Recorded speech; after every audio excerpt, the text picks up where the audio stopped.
Thank you very much for coming, ladies and gentlemen. My name is Loren Schoenberg. I'm the Executive Director of the Jazz Museum in Harlem, and thank you so much for coming to our another installment of our ongoing series called Harlem Speaks, which is dedicated to finding out the stories of people who've had a significant influence and impact in life with Harlem and jazz. And you can see on the walls, for those of you who it's your first time, actually, I recognize about 90% of you, which is really wonderful, and I'm going to reiterate my plea to you to keep coming and bring one friend with you each time. That would really be a wonderful thing, because the success or failure of an organization like ours really depends on whether folks are interested in what we're doing, and we have a very important core of support here. I want to thank you all for coming. If you look on the wall, you'll see pictures from the last, what is it, 6 and 4, 6 and 3 is roughly 9, the last 9 events that we've had here. And they're videotaped for the archives. We have a whole bunch of exciting things coming up as we head towards the year 2005. And I'd like to mention on behalf of our board chairman, who some of you who've met here in past events, Mr. Leonard Garment, who is fighting an illness right now. So I hope we'll all keep him in our thoughts. And hopefully in 2 weeks' time, Mr. Garment will be back with us here in the office at another Harlem Speaks event. I've got a lot to say about this guest, but I'm going to wait until he gets out here, because he's actually an old friend of mine and someone that I've spent many dozens, if not hundreds of hours playing the saxophone sitting next to, but I haven't had the chance to do this with him yet, which is just sit and talk and find out about his illustrious career. And I would like to welcome Mr. Patience Higgins.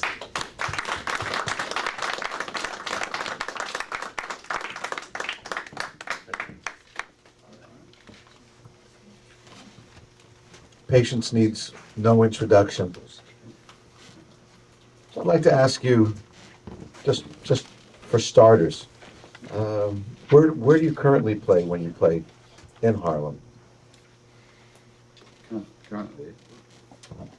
Currently I'm playing at the Lenox Lounge, the world famous Billie Holiday hangout on Lenox Avenue between 124th and 125th every Monday evening, with my quartet, the Sugar Hill Quartet.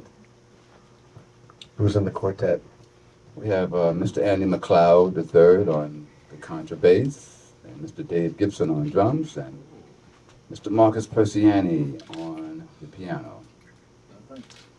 We originally were holding fort for many years up at the St. Nick's Pub on 149th and St. Nicholas Avenue.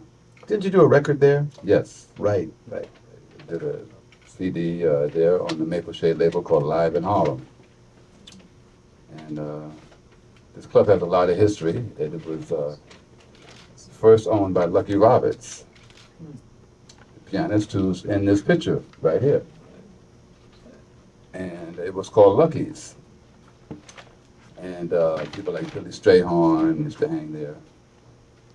And that's how it gets started.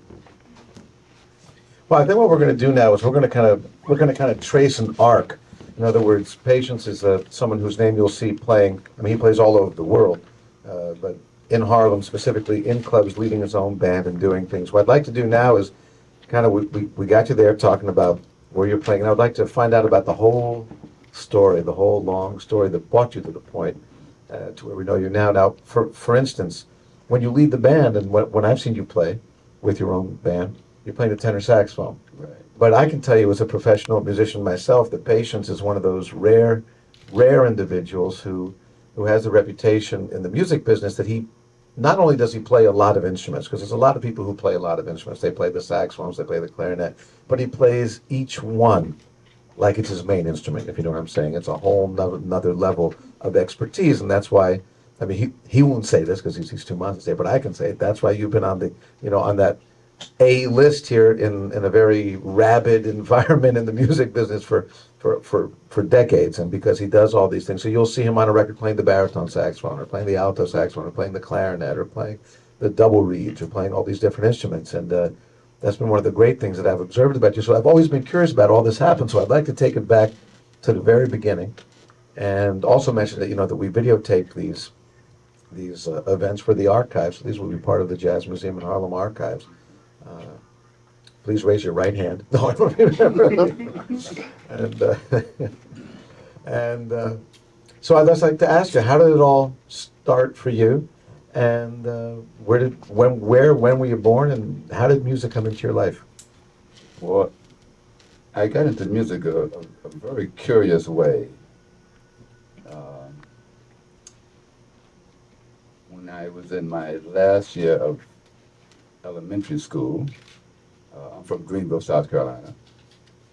The music teacher for the junior high school came around, put all the sixth graders in the auditorium, and gave us a music test.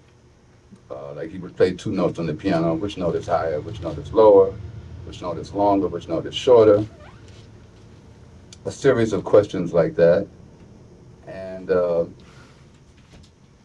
my best friend sat next to me, and he had been playing music for 4 years, and I copied all of his answers. I don't want to hear that. Right. So I copied all of his answers, so we both got in the music program on the next year. And of course, they thought I knew a lot. I absolutely knew nothing. But it was like a duck to water. Music liked me, and I liked music. And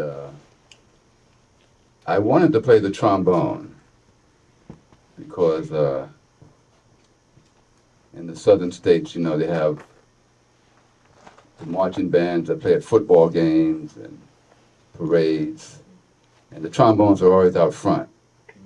And they look great, and you see the slide moving, and it's kind of a thing that a kid would want to do.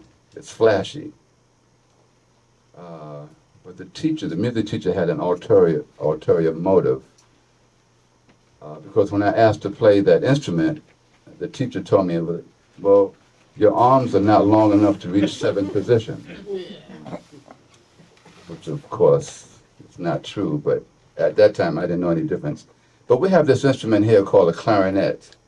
Oh, I see. And I think you would be fine for that. So that's how I got started. That was my first instrument, the clarinet. Please let me just, when are we talking about? I mean, if you, I mean, you know, I know Jack Benny was always 39 years old, and Greta Garbo, so I don't want to push back. Are we talking the 30s, the 40s, the 50s, the 60s? Yeah, this was in the 50s. In the 1950s. Yeah. All right. Now, again, I'm just going to just interpose for 1 second, because the clarinet is, for any of you that ever tried to play it, the clarinet is a notoriously difficult instrument. I mean, it's saxophone.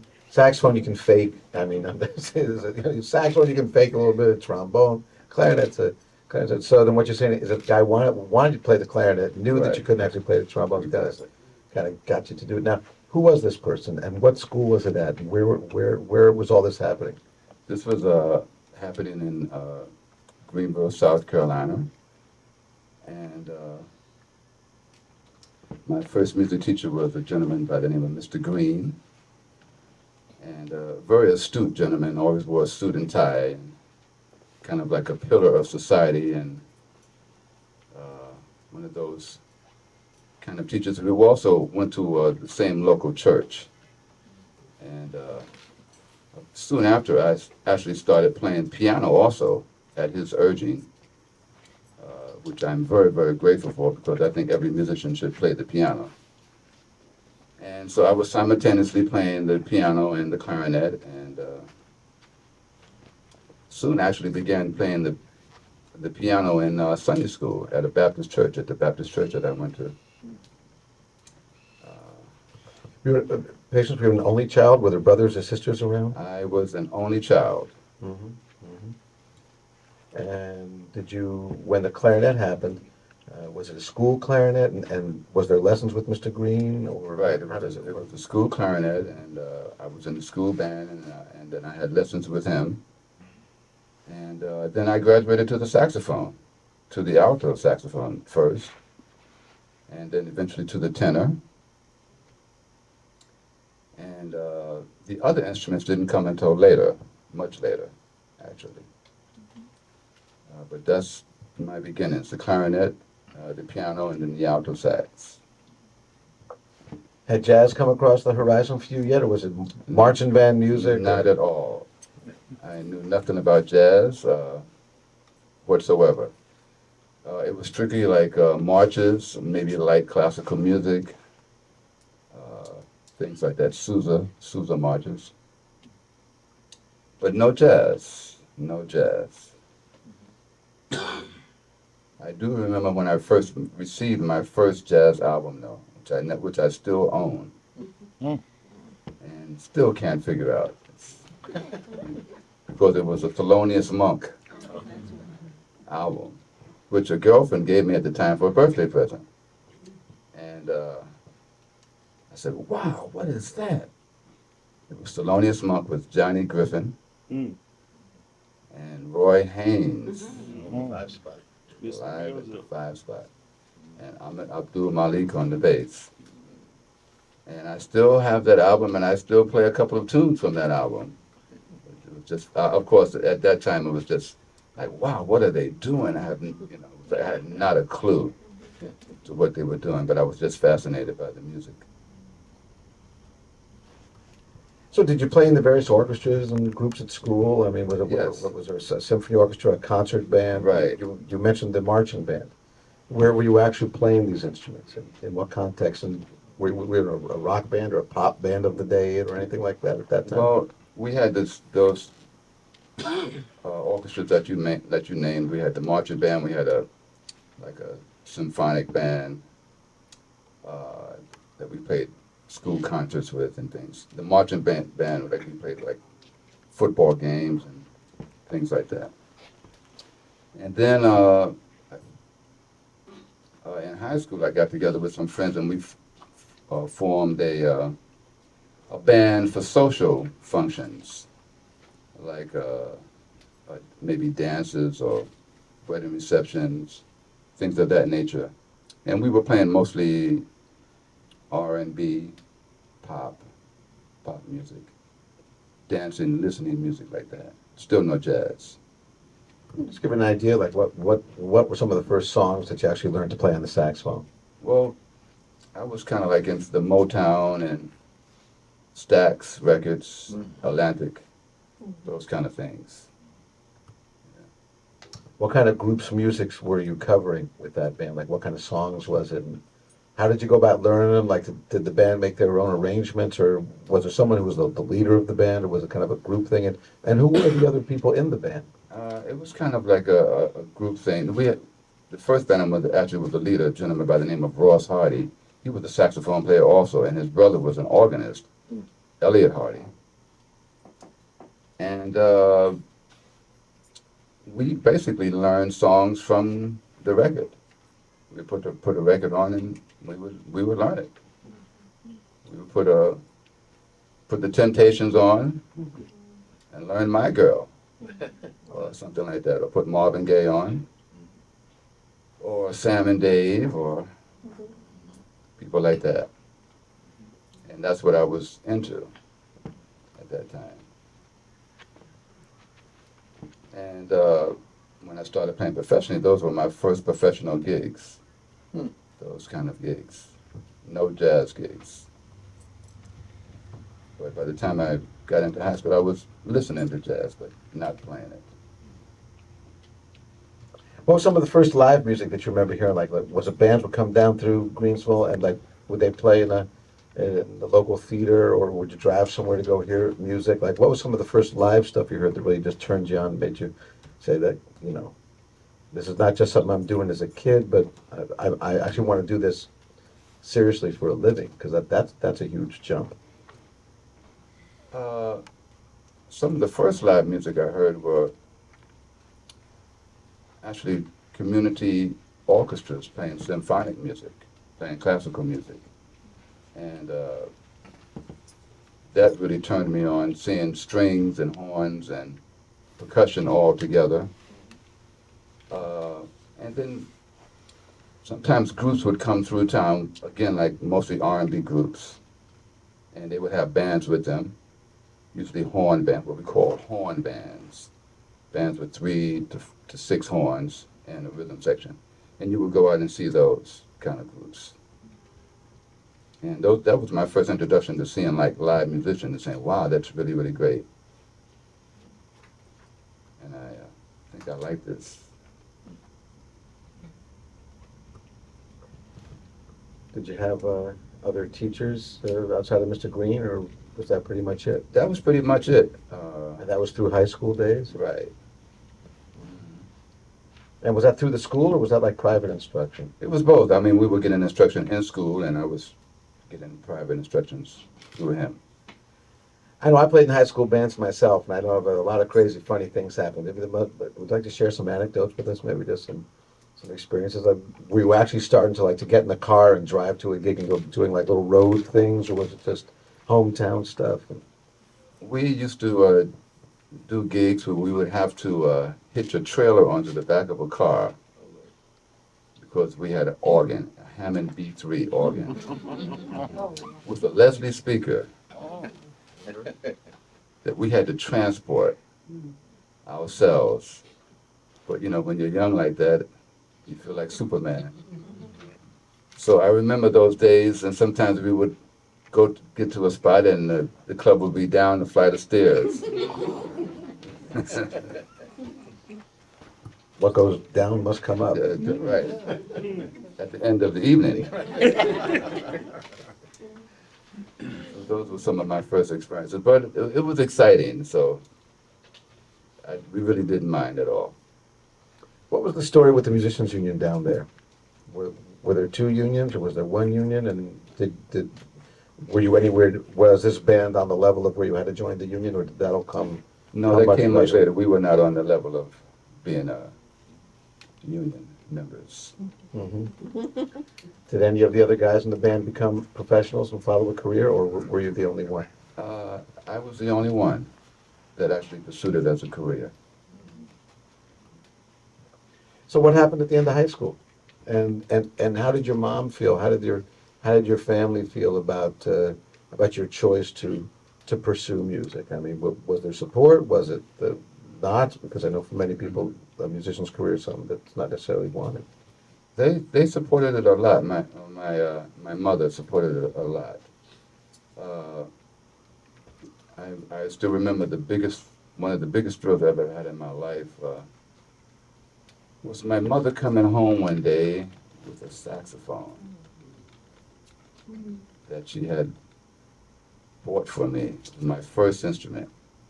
And it was like, when I look back on it, I said, wow, she really had to sacrifice a lot to get this. So she was very, very supportive. Because my father died at a very early age, and it was my mother that was raising me. And it was like, wow, I had my own instrument. And it was really, really thrilling. And a memory that I'll never forget.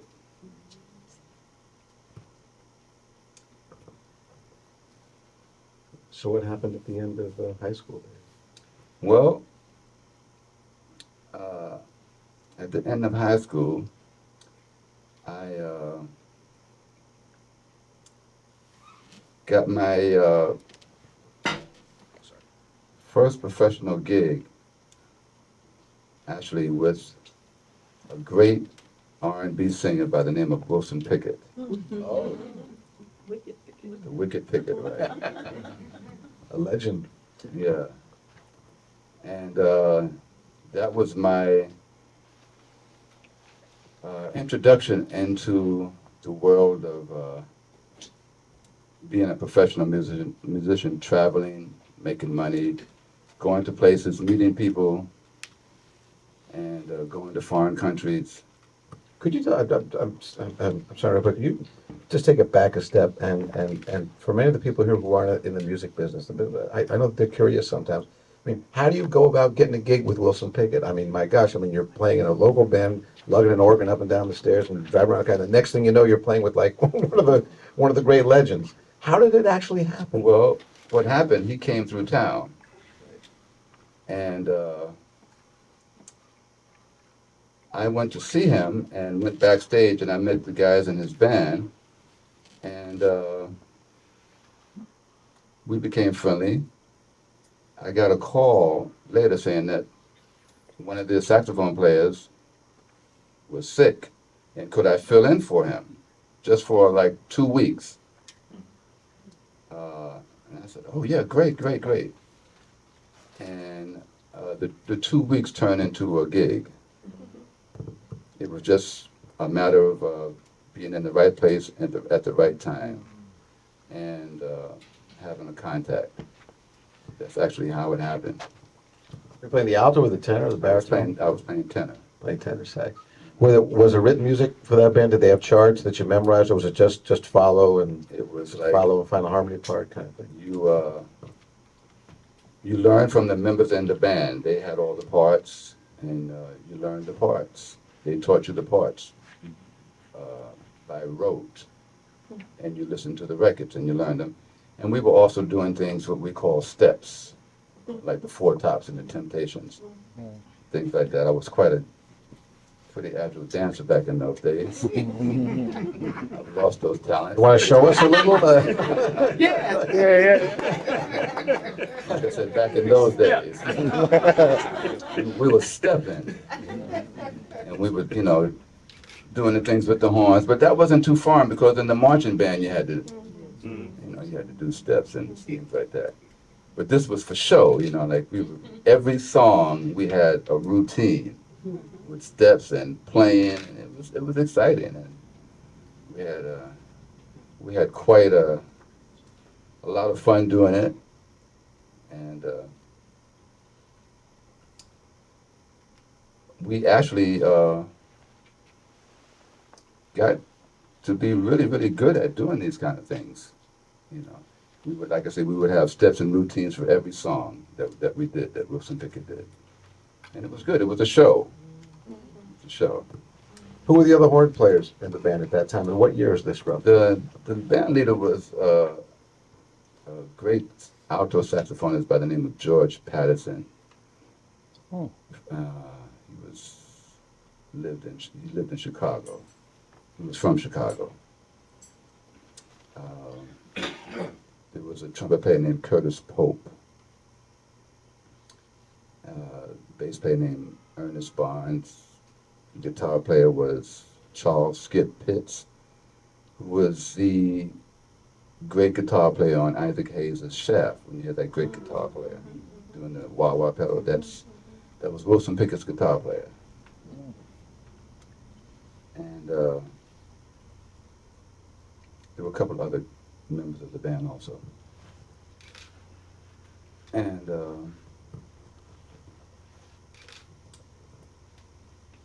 what was your next question? What tunes came out at that time? What tunes? What? Well, he had a bunch of hits already. But did you record with him, Patience? Was he recording at this time, or was he just covering the tunes that he had done already? He was doing both, but mostly covering at that time. I did a few recordings with him. But he had big hits out that he had already recorded, like In the Midnight Hour and Mustang Sally, Land of a Thousand Dances, I'm in Love, etc., etc. Later on, there were a couple of recordings that I did with him when he went to Philadelphia and worked with Gamble and Huff down in Philadelphia.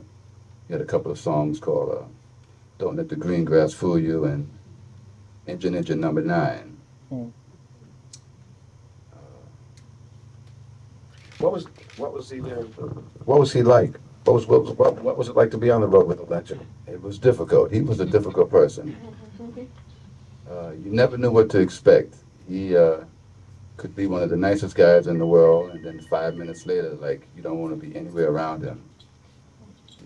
Yeah, he could change up on you on a moment's notice. I think that tune might have been written about him.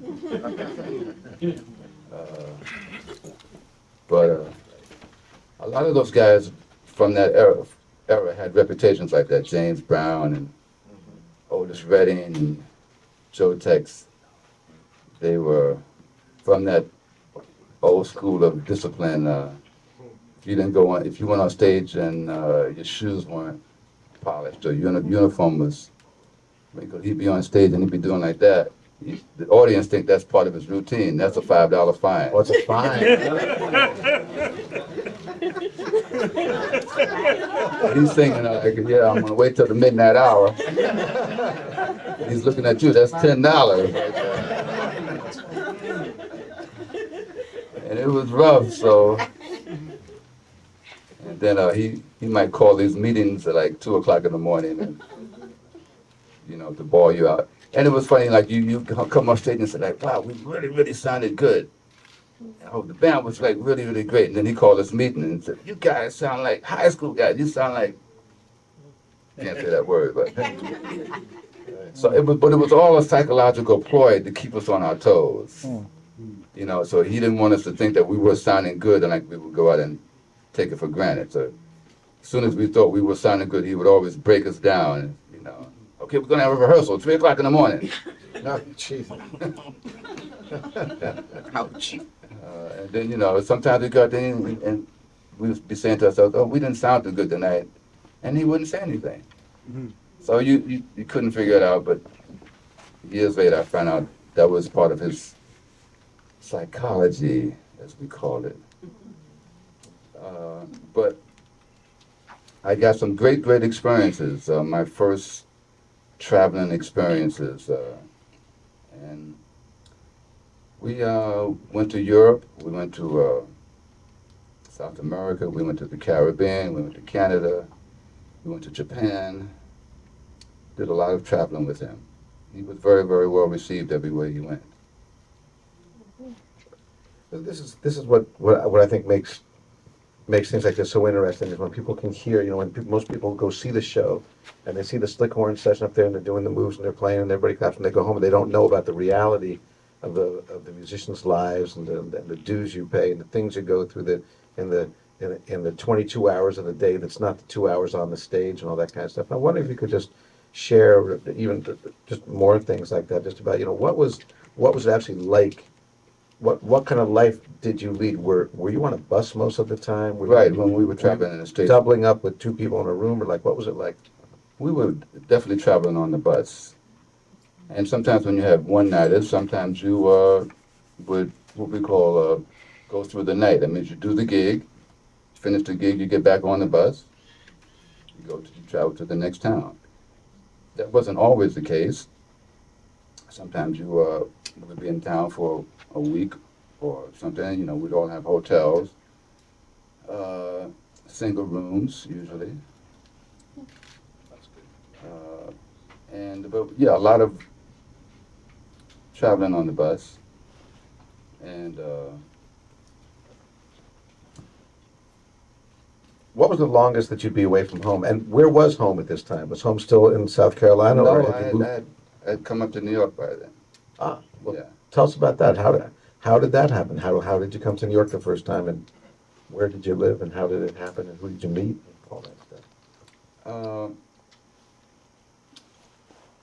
I was actually, when I first came to New York, I was living in Midtown.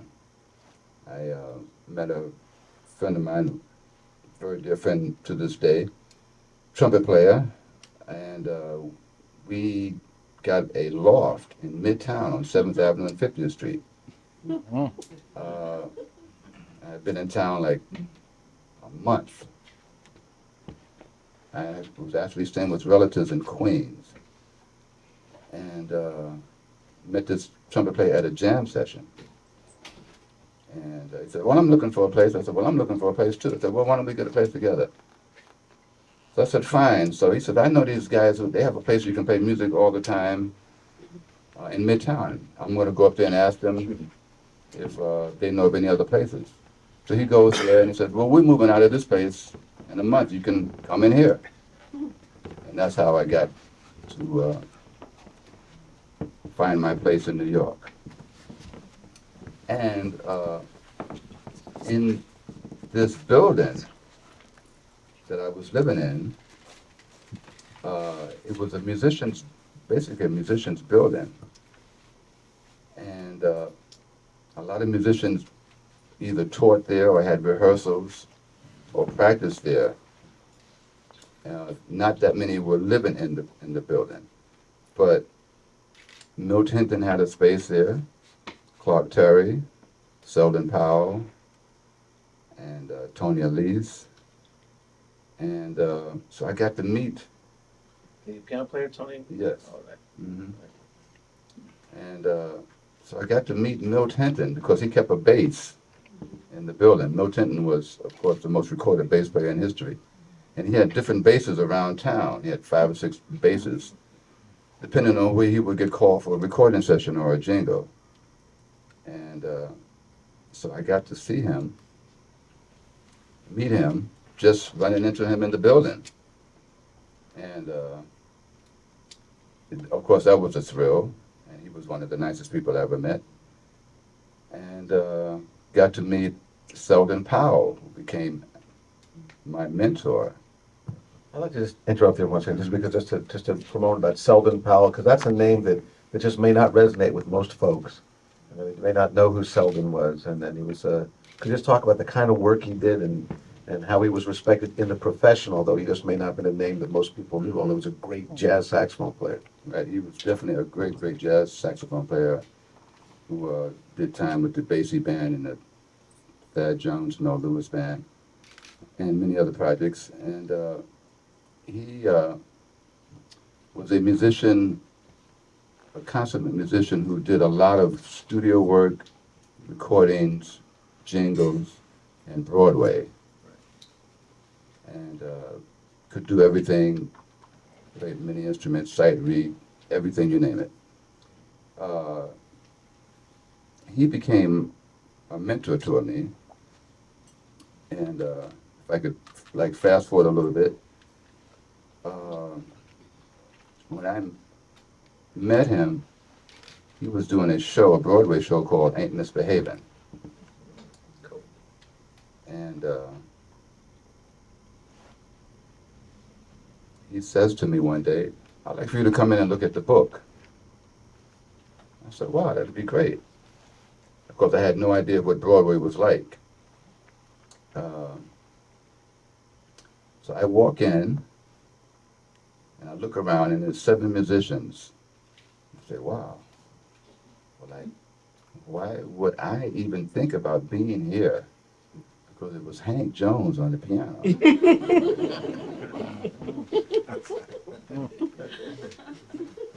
Need I say more? Pressure. Okay, so I look, I said, wow, Hank Jones, like, I got a lot of recordings with Hank Jones on them.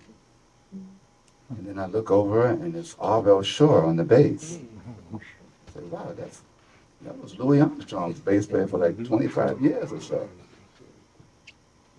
And I look over, and I see Eddie Burt on trombone. I'm saying, wow, he played with Thelonious Monk. Then I look over, and I see Virgil Jones on the trumpet. And then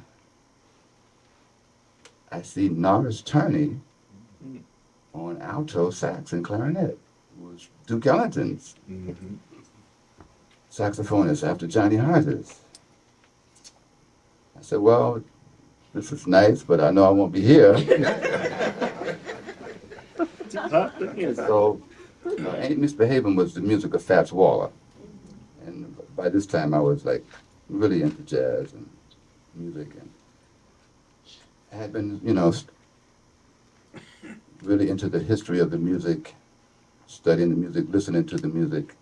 So I definitely knew Fats Waller.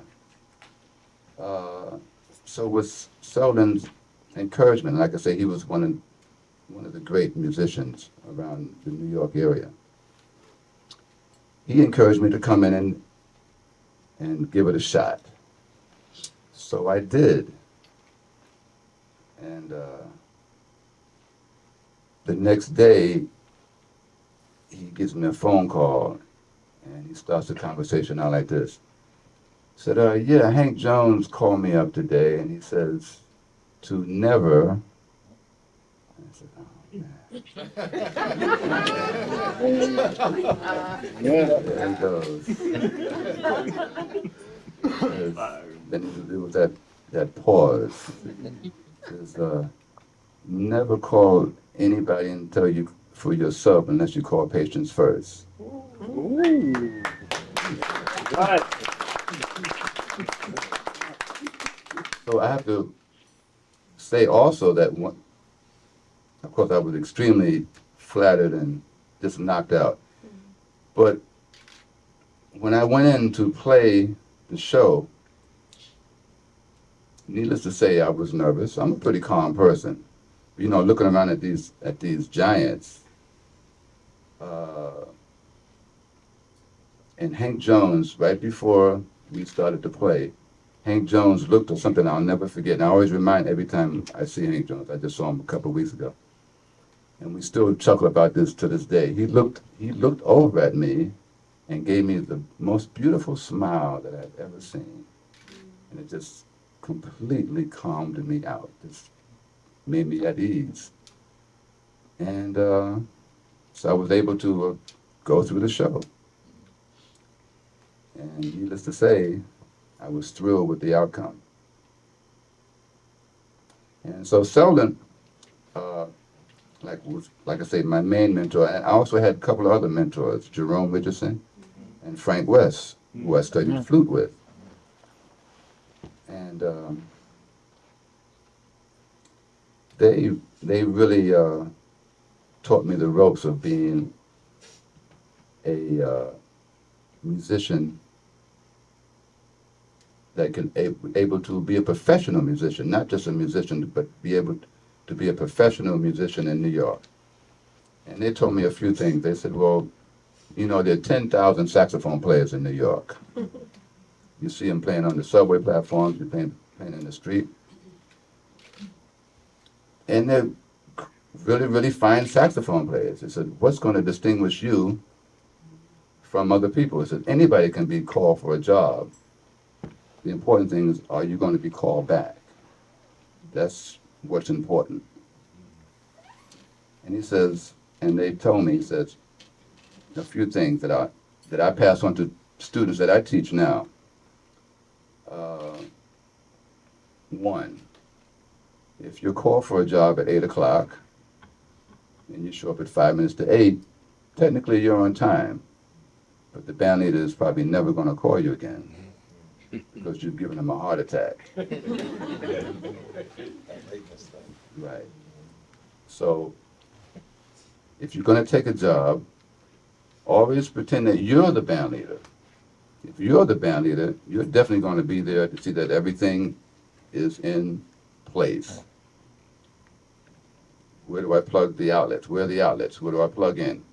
Where do I put my coat? Where do I put the horn cases? Where's the music stands? You're there in time so that you know how to do all of this. Well, you have to do the same thing as a sideman. The other thing, that the gentleman says, wear a tuxedo and you come in a black suit, you're out of uniform. It's the small things. If you come with brown socks, you're out of uniform.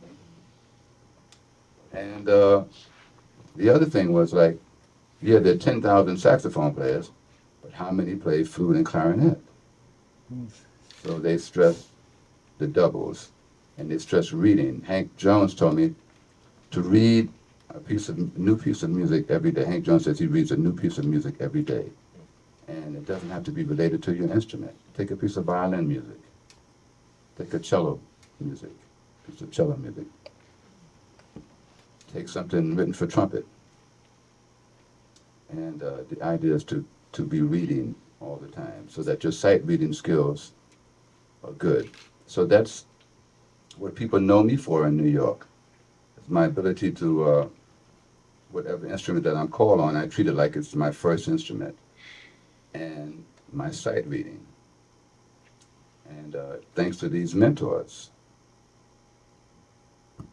All right, so how did it happen that what happened in between playing with Wilson Pickett and then winding up as a sub on Broadway? What happened in those intervening years? Why did you leave Wilson Pickett and where did you go? I left Wilson Pickett actually went to California to try and get a recording contract with a group that two members of the group of Wilson Pickett's band. We were going to be the next Earth, Wind, and Fire. And we went to California to get a recording contract.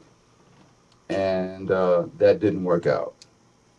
And I spent a year in California, in LA. And then I just made a decision that I want to come to New York because that's where the epitome of musicianship took place. I wanted to be a part of that scene. So I had done my time with Wilson Pickett. I served my sentence. I was relieved of my duties, and with no regret, I might add. And just wanted to be around the mecca of music, which is New York City.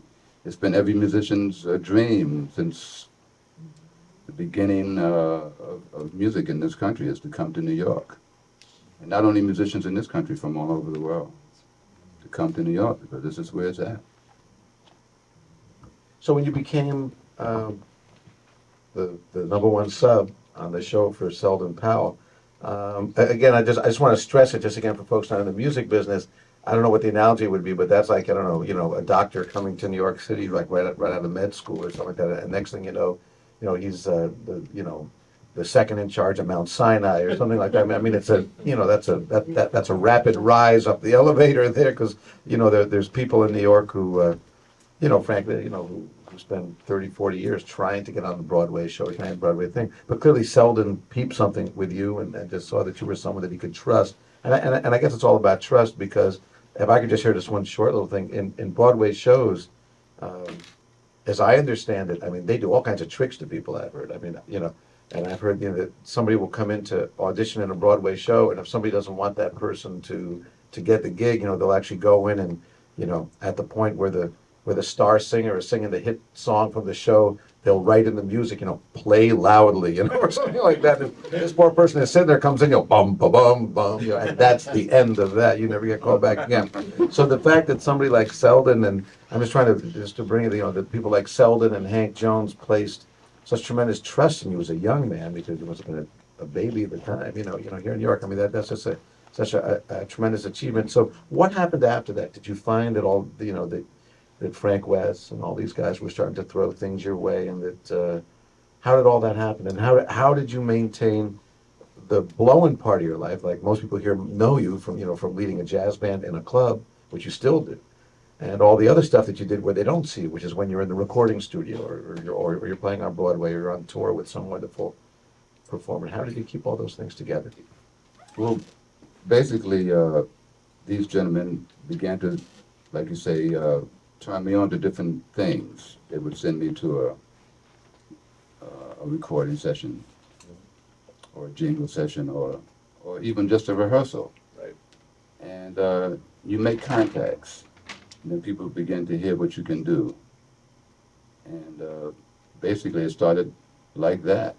And as far as the jazz part, I mean, I just began to, to play, meet people and play. I was always trying to play and improve my skills as a musician.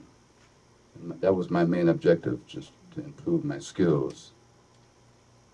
Did you wind up doing more Broadway after that, and did you eventually wind up with what musicians call like your own show, like where it was your chair and you weren't subbing for somebody anymore? The Broadway scene has been basically a part of my life on and off since that time. I've done Broadway here in New York as a sub and as a regular gig. I'm doing a Broadway show now as a regular, and I've done tours with Broadway shows. Sure. And so that part, that's how that happened. So, I think something that probably, again, a lot of folks don't realize is, you could play the Village Vanguard and you could play, in all these great bands and do all these gigs for 30 or 40 years and have no pension and have nothing to show for it because unlike, Alvin Reed at the Lennox Lounge, who's actually very rare, who actually wanted to have a union contract and wanted to do things the right way in his club. And he was here, and he was our guest here, and he talked about it. Most of these people these jazz headliners you see, if they stop playing tomorrow, there's no check coming in from the union because the places that they played, didn't didn't pay pension, didn't pay health and welfare, and that's one of the great things about doing Broadway shows, is that they are on the books, and if you can stick it out in a Broadway show for a long time, that you can actually get a good pension, which is unheard of in the music business. Well, folks, as the famous record said many years ago, Topsy, Part 2. We're going to start with the second part of our evening here with Patience Higgins. But before, I just want to thank everyone for coming. And again, as I look around the room, I just see so many eminent people from so many different places in Harlem and beyond. I almost don't know where to start. And next thing I'll just be introducing every single person in the room, just like, why don't you all just get together and talk. This is a great assemblage we have here. But I would like to mention just a few folks that have come this evening. And one is a very eminent figure in architecture and in city planning, and someone who I've just been known of for I would say actually lived for decades now, and who I have not met before. So I didn't know that he was sitting right here until it was pointed out. I'd like to introduce you to the legendary Max Bond.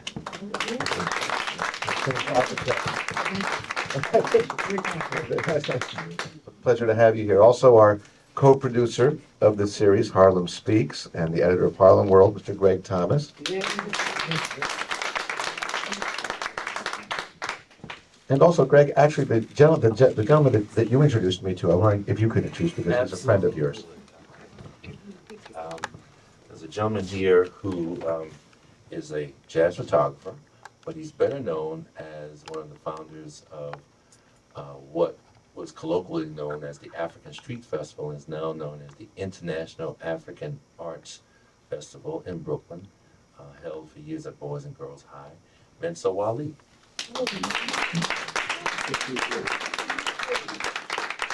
And I just wanted to say that I happened to meet him when I was working at the Brooklyn Academy of Music. He was one of the elder mentors for a rites of passage program for a group of students at the Bedford-Stuyvesant Restoration Corporation. And I remember one time for the students playing some Charlie Parker for the kids and blowing their minds a little bit. So Mensa is a long-time jazz lover, and welcome. Thank you. Also, we have one of the very first Harlem Speaks honorees here this evening. Excuse me, sitting right in the front row, the eminent dancer from the Apollo Theater and historian, Miss Taja Jackie Murdoch. And I'd also like to mention that sometimes you meet somebody who we'll have different categories for our friends and people that we meet, and then there's that certain category that's called the force of nature, where somebody's just absolutely driven to do something. And this is someone who's been behind a lot of what's happened and a lot of what is happening. And she has a gig coming up and is just involved in everything. I'd like to introduce, just to tell you about what's happening, Miss Naomi Johnson, right here. First and foremost, I'd like to say to you, it is an honor and a pleasure to be here with you today, and as well as everybody who is here, because this is an eminent grouping. Not everybody was invited, even though many are called, few come. And that you came is very important to us, so we thank you for that.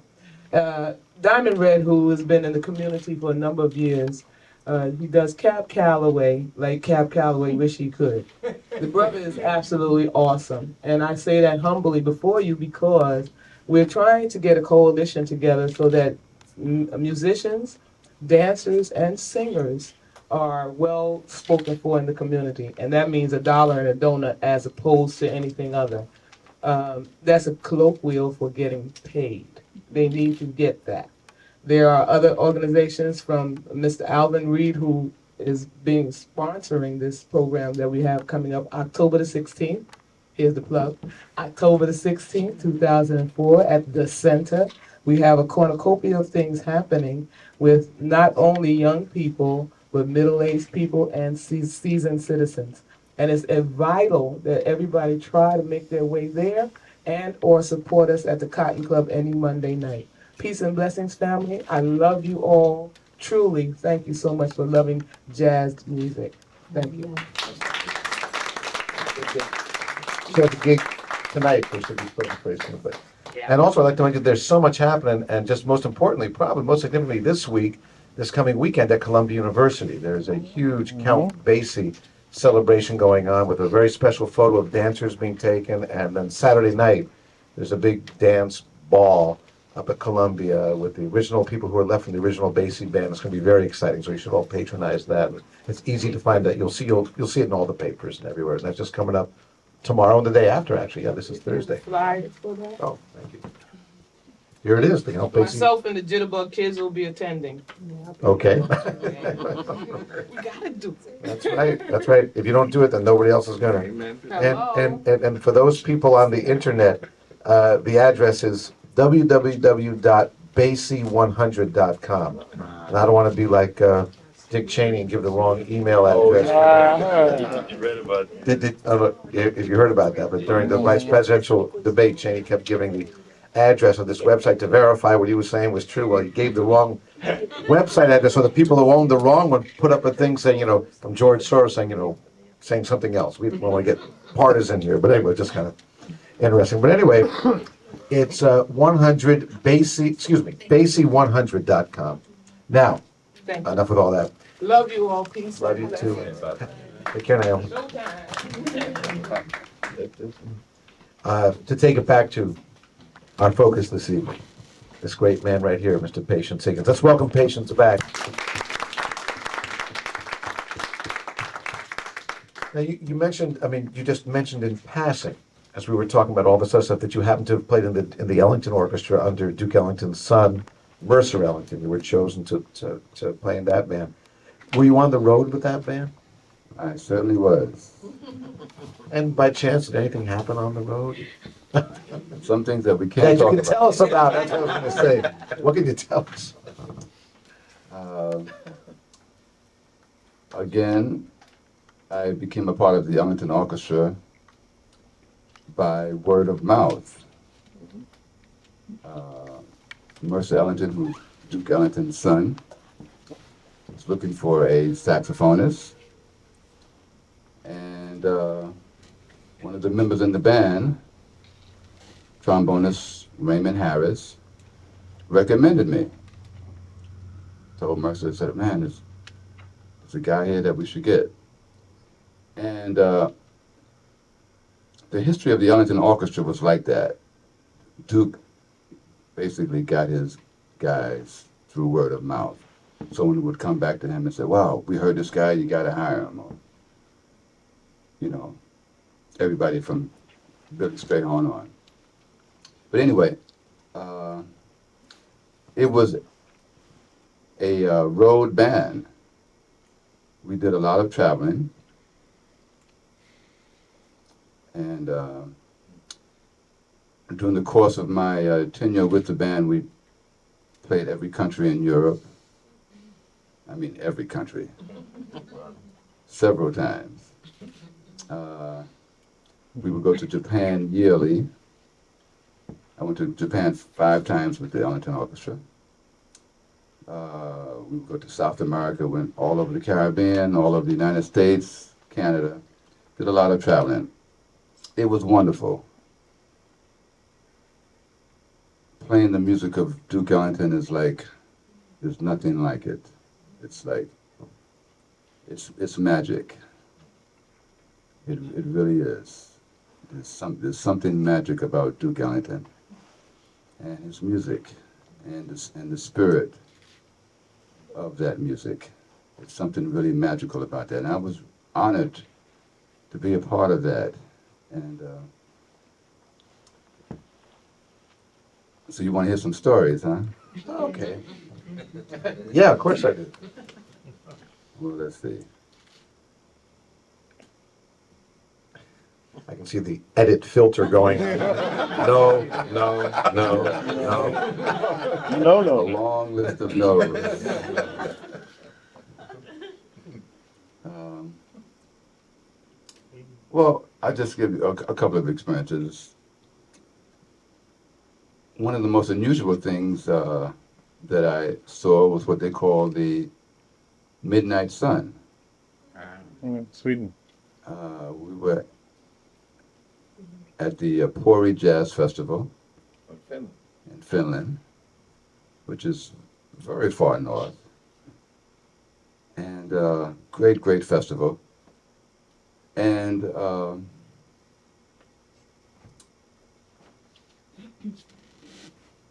it's approximately 20 hours of daylight. It never gets dark. You get twilight, and then the sun comes right back over the horizon. Well, so when you go to sleep and you wake up and it's 5 o'clock, you really don't know which 5 o'clock it is. And I was heading to the bandstand at 5 o'clock in the morning, thinking that it was 5 o'clock in the afternoon. Oh, no. Yeah. And of course, in the winter, it's just the opposite. It's about 20 hours of darkness. A lot of alcohol. A lot of alcohol consumption.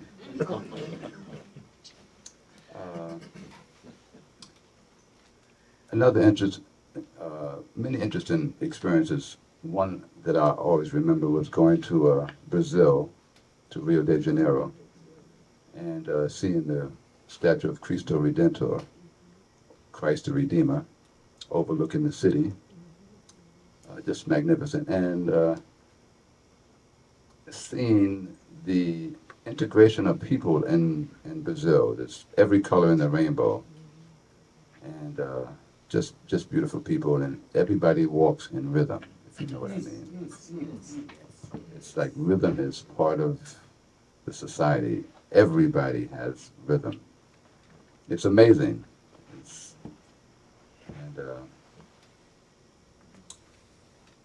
Another experience was going to South Africa, which is an absolutely beautiful country, by the way.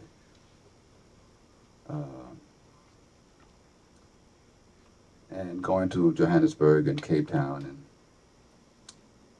experiencing that part of the world, going on a safari and seeing animals in the wild was quite an experience, something that I'll never forget.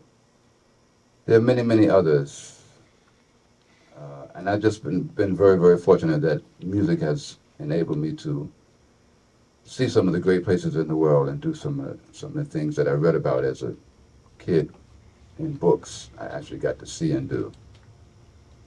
And there are a lot of stories, but some of them I can't tell you, but it was just a wonderful experience playing in that orchestra. Part of what we're trying to do here, without digging too much, but is to give an honest, I mean, not as dishonest, but what I mean is an honest representation of all the things that people go through in the life of a musician and being on the road. And many times what happens is that we wind up, with the jazz magazine interview or with the thing, there's just all the funny stories that happen and all that kind of stuff. But I'm just wondering, trying to paint a broader picture of just the reality of the challenges that you faced being a musician on the road. If you could share some of that for the book. Okay, well, being on the road is like, I always say, when you're traveling, I would do any gig for free.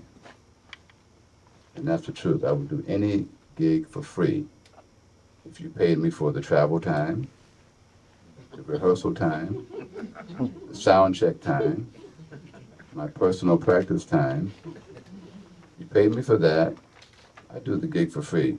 Because the audience sees you on stage for a very, very short period of time.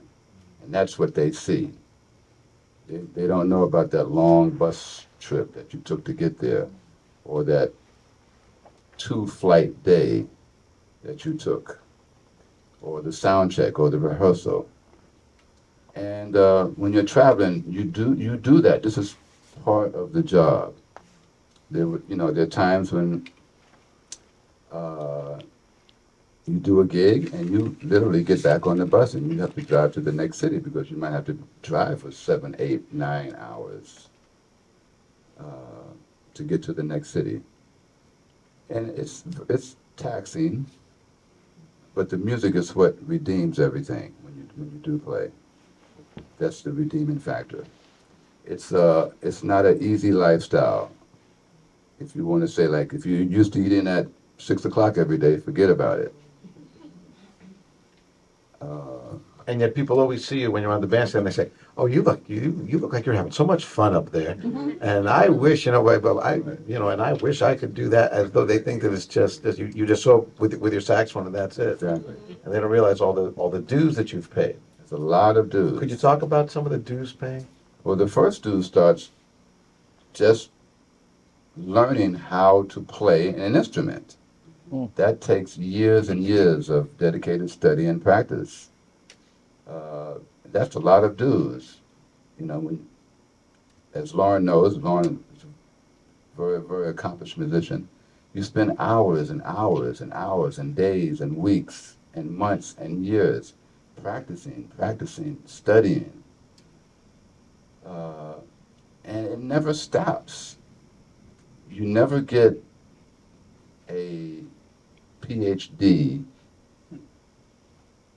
in music. Because even if you go to a university and you get a PhD, you still study and practice. As soon as you stop practicing, your skills go down. One of my favorite quotes is by the great pianist Horowitz, who was acknowledged as one of the world's greatest pianists. First, he had two quotes that I loved. His first quote, he was saying, "Oh, Horowitz, how does it feel to be the greatest pianist?" He says, "Wait a minute. First of all, there's no such thing as the greatest. There's only different." I like that. The second one was about his practice thing. He says, "Well, if I don't practice for 1 day, I know it. If I don't practice for 2 days, the critics know it. If I don't practice for 3 days, everybody knows it." And so this is what we have to do for our entire life. Duke Ellington still practiced. He had a piano in his hospital room. He's one of the greatest geniuses of all time. You never stop. It's maddening. It really is. Other people can go out and do things that you have to stay home and you have to practice. You have to go to a rehearsal. You have to sound check. You have to travel. It doesn't stop, no matter what your age is, whether you're just starting in the business or whether you've been playing for 50 years. One of our favorites, a gentleman by the name of Benny Carter, master musician, still practiced, 94 years old, just passed recently. But it's part of what you have to do. And I tell my students, I said, "Do you know why you have to practice?" And most of them said, "Well, no." I said, "Well, there's a reason you have to practice. And the reason is the brain is very smart, but the fingers are very dumb. So they have to constantly be reminded what to do." I have to go home and practice, folks. I'm going to get a recording of this, but I just play that. That's about the best summation that the last 10 minutes I've ever heard. That's wonderful. And I also tell my students, it's like, when Michael Jordan was standing at the free throw line, everybody knows who Michael Jordan is. When he's standing on the free throw line, and there's 1 second left in the game, and his team is losing by 1 point, and he's got 2 shots to make. The reason he makes those 2 shots, and everybody knows he's going to make it, is because he's done it 10,000 times in the gym. So he doesn't have to think about how many times do I bounce the ball, when do I breathe, how deep do I bend my knees, how far do I bring my arm up, what kind of arc do I put on the ball. Hmm. Because when you have to do that, then nerves kick in. It's the same thing when you're on the bandstand.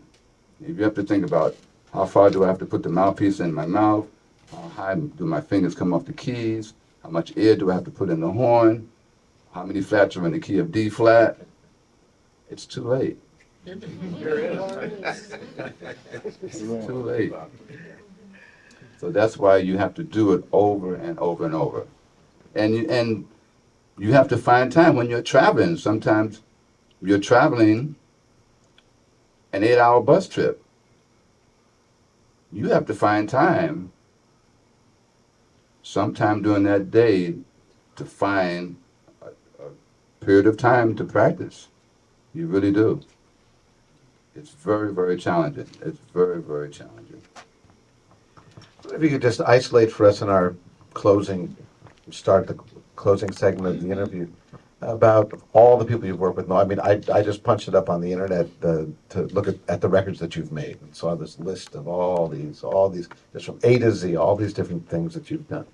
And I'm wondering if you could talk about just a few of the favorite projects you've done, why they were your favorite, and then talk about a particular favorite of mine who you play some really wonderful solos on these great albums with Mulhall Richard Abrams, the Hiringa Suite. Mulhall's thought to be one of the geniuses of some people call it modern, some people call it avant-garde. I don't think it needs those words. It's just great jazz music. And you play the the great solos on those famous records. One of your solos is on the Smithsonian Best Jazz of the last 50 years. It's called the Big Band Renaissance, and they chose a track from the Hiringa Suite on there, which you're on. Talk about some of your favorite projects, and then please talk about Mulhall. Okay. Some of my favorite projects, one was a tour and a recording with Stevie Wonder. More.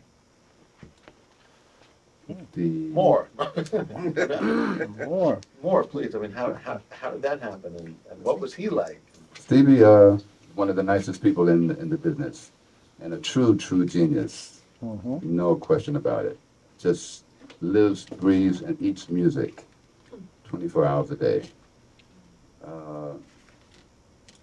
It was a tour and a recording of a project called The Secret Life of Plants. Oh, you're on. Wow. That's thought to be one of his greatest efforts. And he's just one of these kind of people that's music. And a very, very nice person besides that. As a matter of fact, one night I'm doing I was doing a Duke Ellington celebration tribute up at St. Nick's Pub, featuring all the music of Duke Ellington. It was his birthday, April 29th. And I hear this commotion outside. I turn around, and it's Stevie Wonder. And he comes into the club. You heard that I was up there. He had been downtown, seeing a friend of his named Lilius White. And they decided to come up to the St. Nick's Pub. He comes in, and so we're embracing and et cetera, et cetera. And he comes over to the piano, and like I say, we're playing all Duke Ellington. And every tune that I called, he just played like he had wrote it. He didn't sing, he just played the piano. And he didn't play like, I'm the star, I'm Stevie Wonder. He played like, I'm a side man, I'm comping for you guys to solo. When it comes to my turn to solo, I'm going to solo. No matter what. And it was like, wow. Was that tape? Was that tape? Yes. Right. There are bootleg copies around. There are. I'm sure, I think a jazz museum would be a natural place for a copy. This for the archive. I'd love to hear that. Wow, that was one of my favorite projects. I did a tour with the Pointer Sisters. Oh. Great group of ladies, just wonderful, and that was special. Back Barry Harris, one of the truly, truly great musicians and teachers. He does annual concerts with a big band, a string section, a big choir, and guest artists. And I've been fortunate to do that for a number of years, a dozen years maybe. Do that with him, and also just studying with him and everything. He's high on my list of mentor people and special events that happen in my life.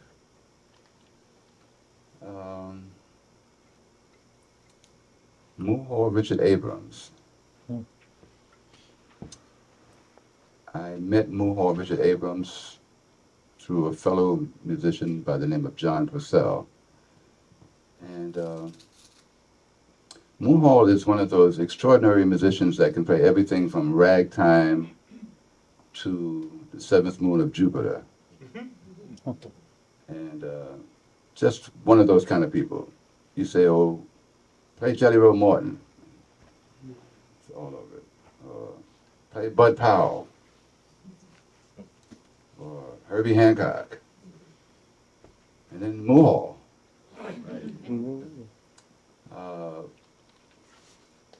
And I was fortunate to record maybe half a dozen CDs with him. And just a very, very forward-thinking person. Always on the edge, always challenging you to reach for something out of the ordinary, to not settle for something that you might already know, to take chances, to explore. And great musician, great experiences. And one of the things when I think of Muhal, here's someone who has, he's gotten a handful of awards. Did he win the Jazz Parra Award? I think he won this award in Copenhagen. But for the most part, he's not received a lot of support, Right. and he's not gotten a lot of credit. And some jazz people know about him, and in Europe they like his records. But he's in the. Is he still down at Right. Manhattan Plaza? Right, he's in Manhattan. Yeah, at 43rd and 10th, where there's a lot of artists who live down there. And in recent years, I think that we've talked about this, I believe, that he's not doing much, Right. and it's kind of Yeah. it's a drag to think that while we're sitting here, he's sitting home or whatever, he doesn't really have a format for his band. Then you think a lot of the bands that are out there, and I will not use the word jive. Wait a minute, I just used it. No, but seriously, but there's a lot of things being pushed out there. You know what I mean? And some are good and some are bad. And I guess it's always been that way, and it always will be that way. But it's just a shame that someone like Muhal's just not doing his thing in New York, because he's up there. He's definitely up there. Yeah, It's true. He's Has he done anything, or is it total? He's not writing at all. He's not recording. he never got the acceptance here in this country that was deserved, in my opinion, and in a lot of people's opinion. He does some maybe solo projects from here to every now and then, and still writing, but he's not doing that much out in the public. So it's good that we talk about it. That you never know who knows somebody or who hears a conversation, or the name might be in your head now. Muhal. It's Muhal. Muhal Richard Abrams. Look him up. You'll find out a lot about him. And maybe we can, with the Jazz Museum and with some of the things we're trying to do, try and find some place for him to do stuff. Because you should hear this one. He won't say it because he's a little too much because he plays on the record. But this Hearinga Suite record, Hearinga, Hearinga Suite, 1989. It's really fresh, big band music. It's not like anything that you've heard before. Definitely fresh, definitely different. Yeah. And just magnificent writing and orchestrating and arranging.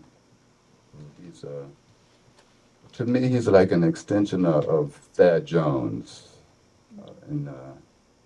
but totally his own voice. totally his own voice. So what's on the horizon, Patience? What's happening with your, I mean, I know that you're just one of the busiest guys in town. You've always got Mhm. so much happening and doing so many things. What's happening Well, recently and in the future for you?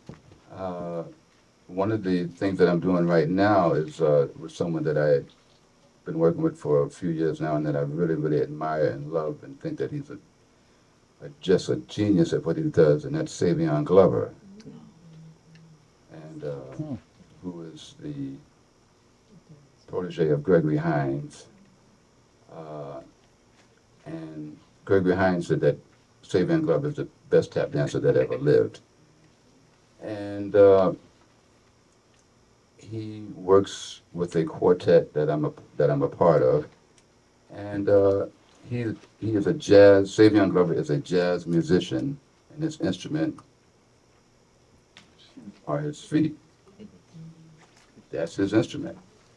And so when we were on stage with him, we just did the Monterey Jazz Festival out in California, and we don't think of him as a dancer. We think of him as a musician, because he's a person that knows form. He knows the history of the music. He knows the history of tap. And he's really, really dedicated to jazz. He's really a jazz artist, more so than a tap dancer. He improvises totally every time. There's nothing that's pre-programmed with him. There's no set routine. And this is what we call a hoofer, which is different than a tap dancer. A tap dancer is a person like you may say, go see a Broadway show. There's a famous Broadway show called 42nd Street. And there's a bunch of tap dancers in the show. Well, if you go see them next week, or next month, or 6 months from now, or next year, you're going to see the same steps. And that's good. There's nothing wrong with that. It has its place. It's fine. It's a skill level you have to acquire. But a hoofer is a person, once the music starts, they are like a musician. They improvise like a musician. In other words, it's spontaneous based on their level of skill and study and practice, just like musicians do. So they don't know what's going to come, because just like musicians, when musicians improvise, you don't know what's going to come. You are part of the moment. The piano player does something, you hear that, you feed off that. The drummer does something, the bass player, another horn player, and your own personal background. This is what goes into making a jazz solo or improvisation. This is what Savion Glover does when he tap dances. So that's a project that I'm very, very proud to be a part of. Another project that I'm very, very proud to be a part of was a gentleman that just had his 80th birthday. And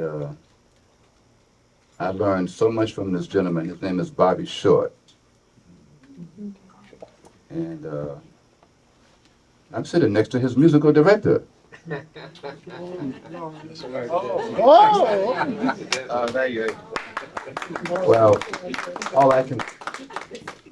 we both learned a lot from Bobby Short, but he's nuts about you. I mean, he talks about it, how much he enjoys it. Well, we have a mutual love affair. I met Bobby Short through Loren. Loren hired me. Thank you, Loren. Well, we've wound up in a lot of the same things for many Right. years, but this is just a chance to, Right. when you have a chance to like that. Exactly. Thank you. I'll thank you. Well, And I'll just interrupt just to say, see, because again, he mentioned it before, but see, but this is why he's the great success that he is. And again, he'll allude to it subtly because he's a modest man. But the reason that you mentioned these names, I happened to do a tour with Stevie Wonder. I mean, Stevie Wonder and Savion Glover. And the reason that they call you back, or the reason that you do these things, is because, as you mentioned before, is your consistency and your dedication to this craft. And I just want to say those things because, again, he's not going to say it about himself. But it's just such a pleasure to hear this. I mean, I've known you all this time, and yet you're self-effacing kind of man. I didn't know a lot of this. I just knew his background and that he had done all these things. But just to hear this, I'll say one thing. I hope A, that you'll write a book. Wouldn't you buy a book if it came out?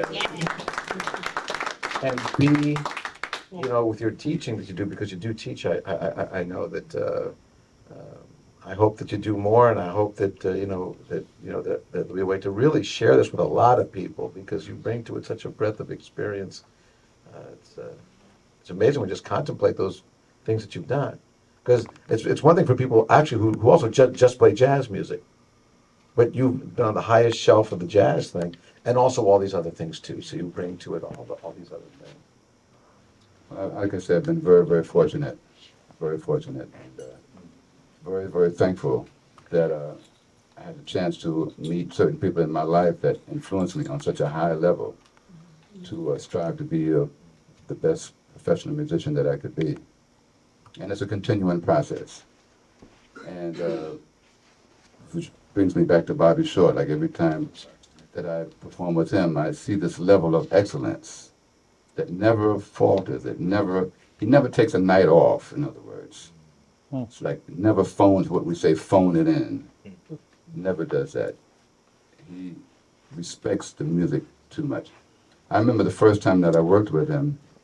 I'll tell you this quick story. Of course, you never know how a person is going to be. That's a big name, like, what kind of person is he going to be? The first gig was, we played at a college upstate, and got the call, said, meet Mr. Short at his house and you can ride up with him. So I go to Bobby Short's house, and one of the things that impressed me the most, I'm sure you've been seeing this one, he's got this library with these books, and then I'm looking at these books as the complete works of the Gershwins, complete works of Harold Arlen, the complete works of Frank Lesser, et cetera, all the great American composers, Cole Porter, Ellington. And Bobby Short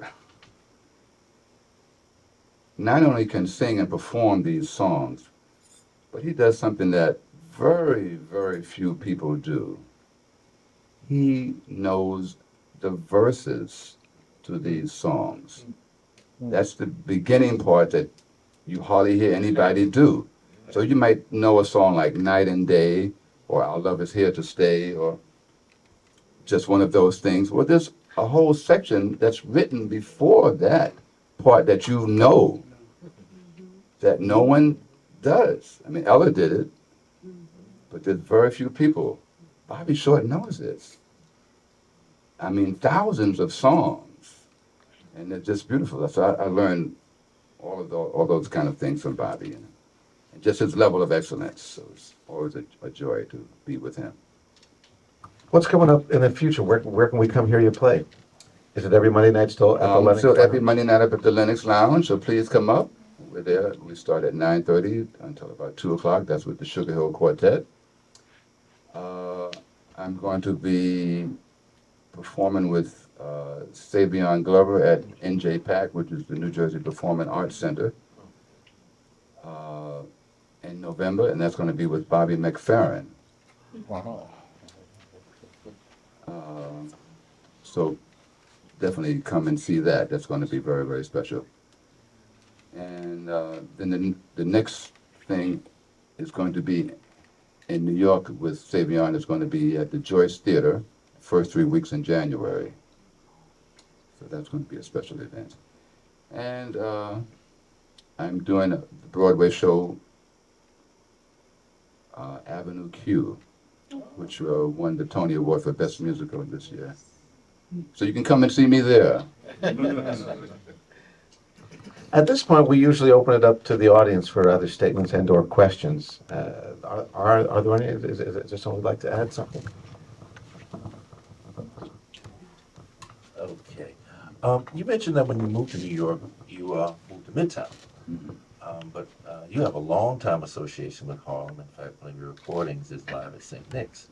So I'd like you to please share with us your experience coming to New York and experiencing Harlem, when that was, and tell us about this recording live at St. Nick's, and your associates at St. Nick's Pub, and so everyone can go out and pick that record out. St. Nick's Pub up on 149th Street and St. Nicholas Avenue. I started my association with that. Music was kind of not really happening much in Harlem. And this lady by the name of Roberta Alloway decided that I'm tired of going all the way downtown every time I want to hear some music. I want to hear some music close to where I live. And there were just a couple of spots. So she went around to a couple of clubs and finally to St. Nick's Pub and says, I'd like to bring some music here. And that's how it started. She kind of was the nucleus for this great scene that started happening. New York has always been famous, along with other cities, for what we call the jam session, where musicians come and hone their skills or share things with other musicians. And so this is what she wanted to do. She wanted to have a place for the Harlem jam session for musicians, singers, et cetera, et cetera. And so that's how the band started, the Sugar Hill Quartet. And this started approximately 10 years ago. And the name of the recording is Live in Harlem. It's on the Maple Shade label. And it's online. At what?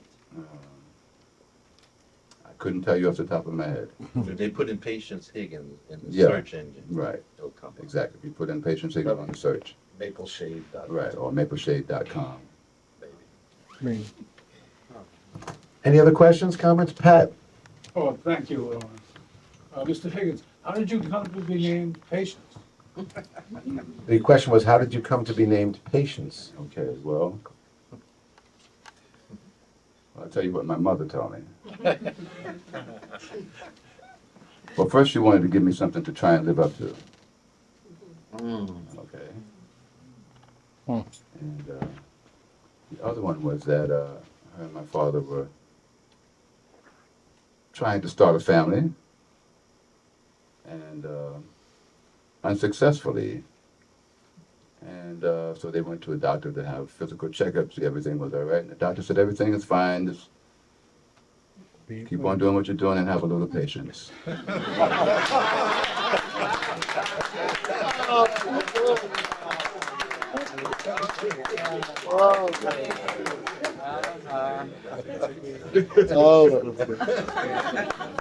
Oh, boy.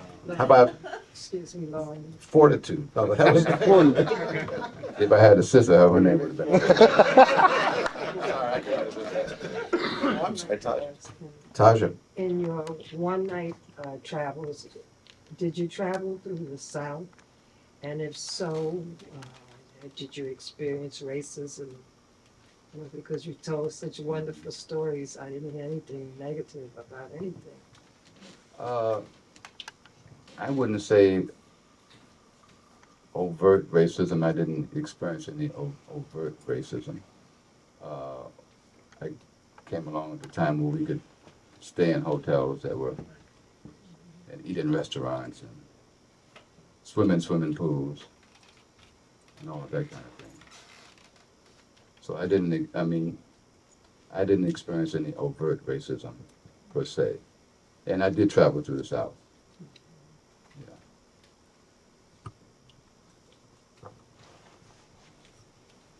Great. Oh, I'm sorry. Right there. Yeah. First of all, thank you very much for your commentary about your work, which I found very inspiring. The mic is off. Oh, sorry. I found it very inspiring the way you talk about your work. And that made me wonder whether, in addition to the students that I presume are music students that whom you teach, whether you ever have the opportunity to speak to just young people in general, particularly like young Black people, and to talk with them about how you developed your skills, how you dedicated yourself to becoming a professional, because it's really remarkable to hear you describe that process. And I would think that it would make a tremendous impression on young people, whether they were choosing to be musicians or some other work. And so I'd like to hear you speak about that, but I just wanted to comment about Savion. I once heard someone refer to Savion as a percussionist. And I thought that really, it fits with what you were saying about the kind of work that he does. But I really would like to hear whether you have that opportunity to go out and speak to young people. Yes and no. I would like to do that, so if anyone out there would like me to speak at their school or function or whatever, I'd be more than happy to. The few times that I've done it to non-music students have been in school where I perform, like in a school. We do what we call a school performance, and I would talk, but not in depth about career or motivation or things like that. Well, I'd like to follow up on that just for a quick moment. One of the things that we're working on with this program is with Taja and with Greg and with and with our other guests is to bring them into the schools. And Greg and I have been talking with folks at schools here in Harlem to work on a program to bring these folks out to talk about these things. And it dawns on me, we're looking for funding and talking to foundations and this and that. But in the meantime, I think really like to get this up and running. And for anyone here tonight who might know someone or might be interested in a school or in an educational setting where we can start to bring these folks and talk about their lives and these things, let's get it going now. Let's not wait, for the great gods of the foundation world and the local community and politics and all that stuff to get their acts together. Let's just start getting it going. So, where we are. We have a website, we have a phone number, it's me and Wilhelmina. You'll find here 5 days a week at various times, and Mr. Garment, and again, our very close family of people, which include Greg, who's the co-producer of this series, and hopefully will be coming on in a more significant way. Let's just get it going. So if you know somewhere, I'll just put it this way. I'm glad you asked the question, and I can think that there are a lot of kids right out there who need to hear from Mr. Higgins, and no matter what they do. And same with Miss Murdoch. No matter what they do, they need to hear this right now. So why don't we just get it going? You know how to reach us. And again, as I mentioned, Greg is also, for those that came in late, he's also the editor of Harlem World. So, he's easy to find. He's I'm a glad man you about brought town. that up because 2 weeks ago I was up at the pub and I met a lady and she gave me her card. She's an assistant principal at a school in Harlem, and I will be calling her Okay. because these children need the inspiration and motivation to understand that no matter where, because I grew up in Harlem, I didn't come from a rich family, but still you can achieve what I achieved. I went on from dancing to NYU, got 3 degrees there. I'm alumni now, and you can do it. And I want to speak to these young people. So, we could start with her. You got it. That's a date. That's done. Is there anyone else who wanted to mention something, Dan? Patience, you mentioned your first horn was given to you by your mom. And as I recall, many musicians are trying to play like another musician when they get a tenor saxophone. I'd like to hear your personal influences, the ones that you had when you first got that horn, saxophone players that you admired and played their solos, and then the other instruments you've taken up, such as clarinet and flute. Obviously, Frank West for flute, because you knew him personally. But who were maybe the others from your childhood? Well, I could say the first person I heard playing jazz saxophone was Johnny Griffin on that Thelonious Monk, Live at the 5 Spot. That was rough. It's still rough, believe me. I kind of started and went backwards through the history. The quote-unquote heavy saxophone players of the time were Sonny Rollins, John Coltrane, and so those were my two main influences at the time. And then I began to explore more and start to go backwards to see who influenced them. Dexter Gordon, Lester Young, Don Byas, of course the grandfather of them all, Coleman Hawkins, Ben Webster, and then gentlemen more modern like Joe Henderson. And I listened to everybody because I just love it that much. I just like to listen, and still to this day, that's a big part of what I do is listen. Music is a language, and in order to speak it, you have to hear it. That's how we learn to speak as children. We hear it. We can internalize it that way. Musicians do the same thing. You know, you hear something and you try and emulate it, and you grow from there. But those were my early influences, and I still listen to all those people, all of those people, and more. Some wonderful young saxophone players. They're just great. And as far as like, now your second part of your question, I had studied clarinet some with Eddie Daniels, who was one of my teachers. Theory and musicianship with Barry Harris. Then I started to play the double reed instruments, oboe and English horn, and, which I still do. And I studied with a gentleman by the name of Mr. Jim Fiorello on those instruments. And like you said, Frank West was my flute teacher. Very, very quickly. Sure. I want to ask a question, but first I want to do two more acknowledgments. I'm going to.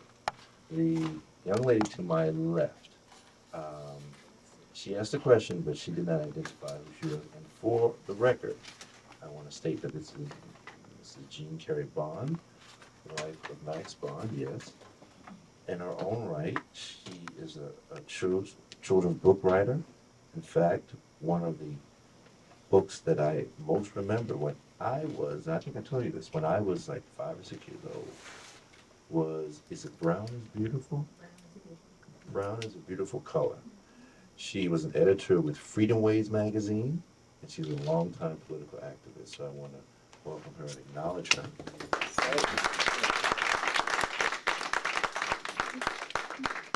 I'd also like to acknowledge a gentleman who I met for the first time tonight, Mr. Albert Vollmer, who, like me, graduated from Hamilton College, our alma mater.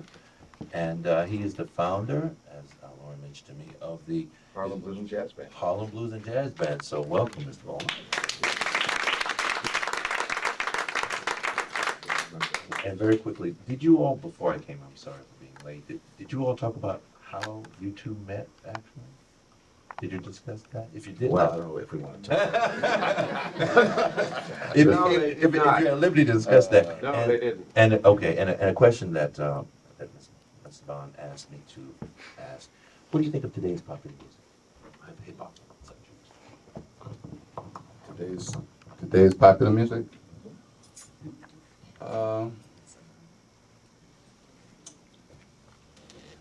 I am definitely not a fan of rap. Not to say that all rap is bad, but I am not a fan of the style of rap that has many negative connotations. To me, the degradation of women and use of the N-word constantly over and over, and things like that, just negative content. So I'm not a fan of that. Not to say that all rap is bad, because there's some that it's okay.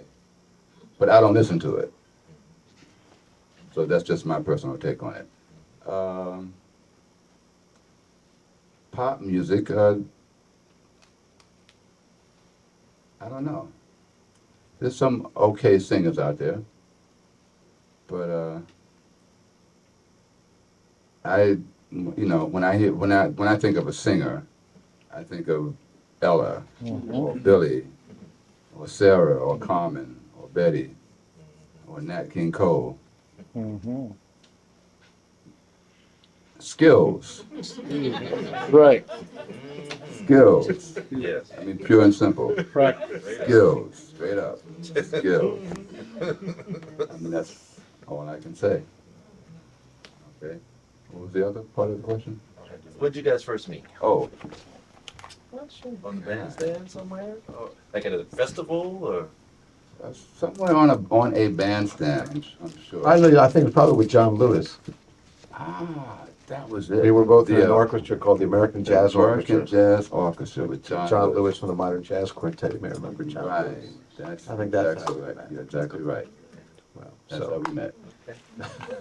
Right. well, that's it. I'm glad I met him because Patience was always somebody that I'd heard about, and it was just a lot of fun just to actually get to experience it, as you all have today, and learn something about this. Marvin, I saw one more hand peeping up in the back there. Yes, ma'am. Yes, it may be me. I'm sorry if I missed it, but I'm still not clear on when you made the decision that you were going to make your career in jazz. When did you define yourself as a jazz musician? What did you hear? What was the experience? And that your career took off as a jazz musician from that point. I would say that I don't know if I made a conscious decision. You just had to support? It just kind of happened. You know, I was more and still interested in becoming a good musician. And jazz was something that I loved. And so the two kind of went hand in hand. It just kind of happened. It wasn't something that I'm going to be a jazz musician.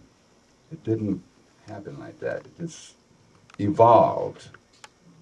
As I was evolving and learning more, and you begin to play with and perform with different people, and your circle broadens. And it just kind of evolved. It just kind of, it happens. And I embraced it, you know. And Duke Ellington made the greatest statement of all time. You know, there's really only two kinds of music, Music and bad. good and bad. And he plays good music. Patience, thank you so much. We're giving the Harlem Speaks plaque. Greg, why don't you go over here and we can.